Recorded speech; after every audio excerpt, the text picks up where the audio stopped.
তার সাথে স্মরণ করছি হুজুর গাউসুল আজম মাইজ ভান্ডারী কিবলা কাবা রওজা পাকের প্রতি, বাবাজান কিবলা কাবার প্রতি, দপ্তর গাউসুল আজমের প্রতি, ওসি গাউসুল আজম মাইজ ভান্ডারী কিবলা কাবার প্রতি এবং মাতবাল বাহরিয়া সাইয়্যিদানা মুর্শিদানা বিশ্বলি শান্ত সৈয়দ জিয়াউল হক মাইজ ভান্ডারী কিবলা কাবার প্রতি, আওলাদ রাসূল আওলাদ গাউসুল আজম শাহ সুফি সৈয়দ মুনিরুল হক মাইজ ভান্ডারী কিবলা কাবার প্রতি আল্লাহ পাক রব্বুল আলামিন तमाम এই দরবার পাকের আওলাদ পাকের স্মরণে সমস্ত আওলাদ পাকের প্রতি তাসলিম তাজিম জানিয়ে আমি একটা বিষয় আপনাদের সামনে উৎপাদ এসে আলোকপাত করব।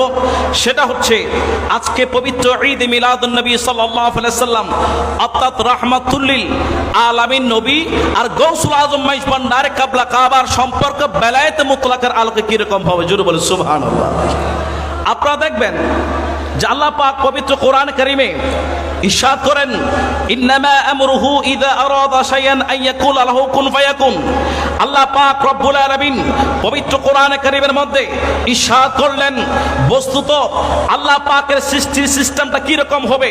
আল্লাহ পাক রব্বুল আলামিন বলছেন আমার সৃষ্টির কাইফিয়ত, আমার সৃষ্টির উসলুব, আমার সৃষ্টির পদ্ধতি তোমরা জেনে নাও যে যখন তিনি কোনো কিছু ইযা আরাদা শাইআন আন ইয়াকুলা লাহু কুন ফায়াকুন, আল্লাহ পাক রব্বুল আলামিন যখন কোন কিছু সৃষ্টি করার ইচ্ছা পোষণ করেন, সৃষ্টি করার জন্য যখন এরাদা করেন কুন ফায়াকুন, একটি শব্দ কোন বলতে সেটা ফায়াকুন হয়ে যায় জোরে বলো সুবহানাল্লাহ।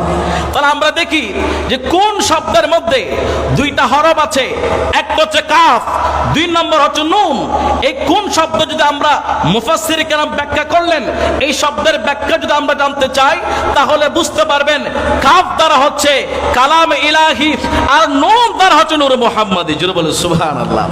আমরা এমন একজন রাহমাতুল লিল আলামিন নবীর উম্মত, আর ঠিক একইভাবে রাহমাতুল লিল আলামিন নবী কর্তৃক ওই সরতাজ গাউসুল আজমের গাউসিয়াতের কুতুবিয়াতের তাজদারি গাউসুল আজম মাইজ ভান্ডারী কিবলা কাবার এমন একটা যার কাছ থেকে তাজ পেয়েছেন রাহমাতুল লিল আলামিন নবী, এমন একজন নবী যার সৃষ্টির প্রথম হচ্ছে নূর মুহাম্মদ জুড়ে বলে সুবহানাল্লাহ।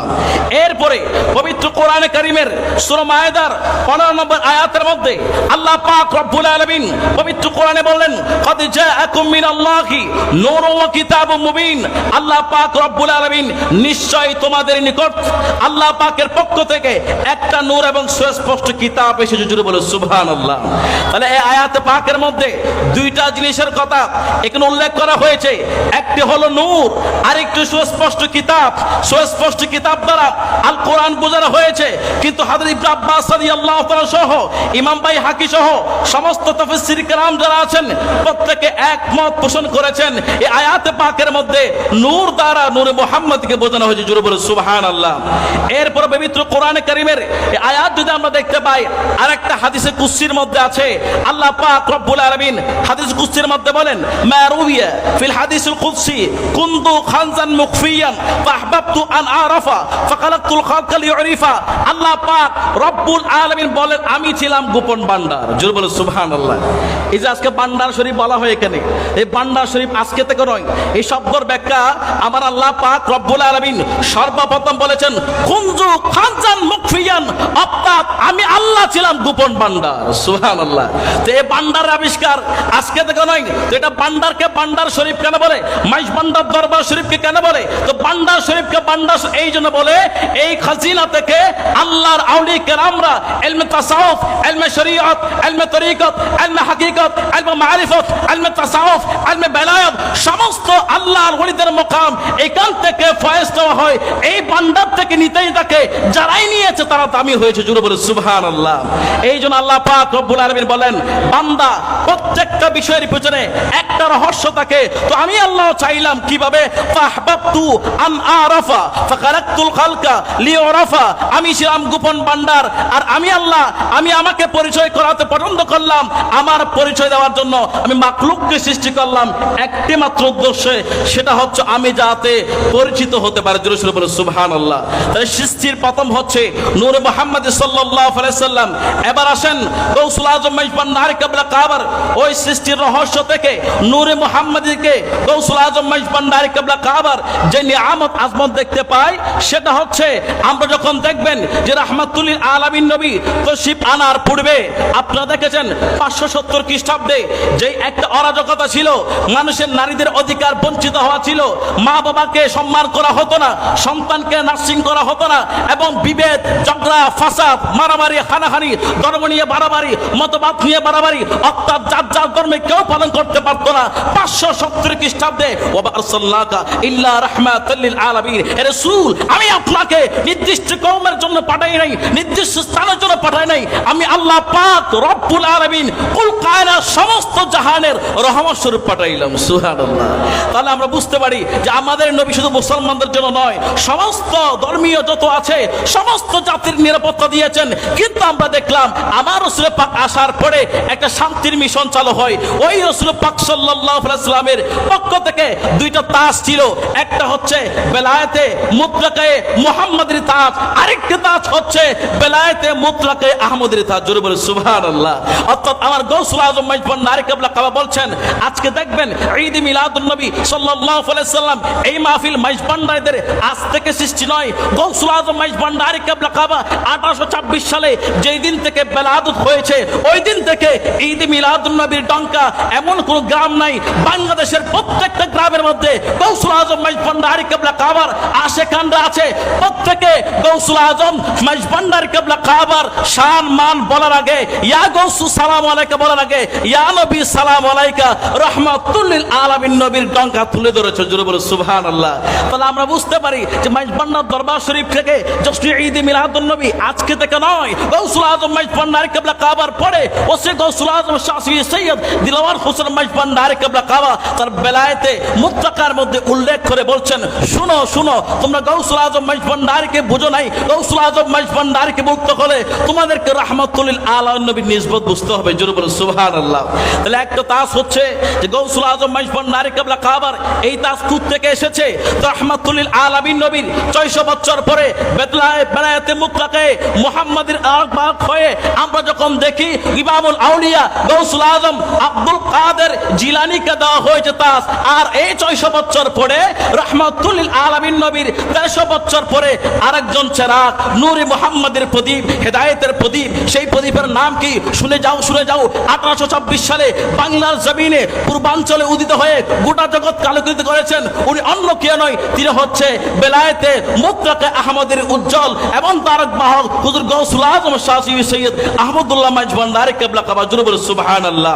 কি নিসবত যখন গৌসুল আজম মাইজ ভান্ডারী যেই তারিখে তশরিফ আনবেন, আপনারা দেখবেন রাহমাতুল লিল আলামিন নবী গৌসুল আজম মাইজ ভান্ডারী কিবলা কাবা আব্বাজানকে স্বপ্নের মধ্যে জানান দিয়েছেন, এ মতিউল্লাহ আমি আপনাকে বলছি শুনে যাও, আমি তোমার ঘরের মধ্যে আমার মাহবুব আসতেছে। একবার বলে, দুইবার বলে, তিনবার বলার পরে রাহমাতুল লিল আলামিন নবী বলে, তোমার ঘরে আমার মাহবুব আসতেছে। শুধু তাই নয়, আমি রাহমাতুল লিল আলামিন নবী এই শিশুটার নাম রেখে যাব, যেই শিশুটা আবার আলোকিত হয়ে গোড়া জগৎকে আলোকিত করবে। অর্থাৎ সেই নামের ব্যাখ্যা যদি আমরা দেখতে পাই, রাসূল পাকের একটা বাতিনি নাম হচ্ছে আহমদ আর জাহিরি নাম হচ্ছে মুহাম্মদ। আল্লাহ পাক রব্বুল আলামিন সর্বপ্রথম আমার নূর মুহাম্মদকে সৃষ্টি করার পর যিনি আল্লাহ পাকের সর্বপ্রথম প্রশংসা করেছেন উনি হচ্ছে আমার রাসূল পাক, অর্থাৎ ওনার নাম হচ্ছে আহমদ। জোরে বলুন সুবহানাল্লাহ। আমার আল্লাহ পাক রব্বুল আলামিন বলেন, এ হাবিব আপনি যেহেতু আমাকে প্রশংসা করেছেন, আমি আরেকটা নাম দিলাম মুহাম্মদ, আপনি প্রশংসিত বন্ধু। অর্থাৎ ওই শিশুর নাম রাখবো একদিকে আহমদ, আরেকদিকে আল্লাহর নামের সাথে সম্পৃক্ত হয়ে আহমদুল্লাহ নাম রাখলাম। এক নম্বর মিল। দুই নম্বর মিল আমরা যেটা দেখতে পাই সেটা হচ্ছে আমার রাসূল পাকের আব্বাজানের নাম হযরত আব্দুল্লাহ। জোরে বলুন সুবহানাল্লাহ। আর উচ্চ আওয়াজে বলুন সুবহানাল্লাহ। ঠিক একই ভাবে গৌসুল আজম মাইজ ভান্ডারী কিবলা কাবা আব্বাজানের নাম হযরত শাফি সৈয়দ মতিউল্লাহ রাহমাতুল্লাহ আলাইহি, একদিকে আব্দুল্লাহ আরেকদিকে মতিউল্লাহ। আমি মিল দেখতে পাই সেটা হচ্ছে রাসূল পাক সাল্লাল্লাহু আলাইহি সাল্লাম যেভাবে জাহির হায়াতের মধ্যে পুত্র সন্তান রাখিয়ে যায় নাই, ঠিক একই ভাবে গৌসুল আজম মাইজ ভান্ডারী কিবলা কাবার একমাত্র পুত্র সৈয়দ ফয়জুল কাবার আগমনের পরে এখান থেকে জাতি ধর্ম বর্ণ নির্বিশেষে সমস্ত মানুষের ধর্মীয় অধিকার, বাসস্থানের অধিকার, বেঁচে থাকার অধিকার, মানবতার ডাক সমস্ত কিছু দিয়ে গৌসুল আজম মাইজ ভান্ডারী কিবলা কাবা এখান থেকে অনেক আল্লাহর ওলি পয়দা করে। জোরে বলুন সুবহানাল্লাহ।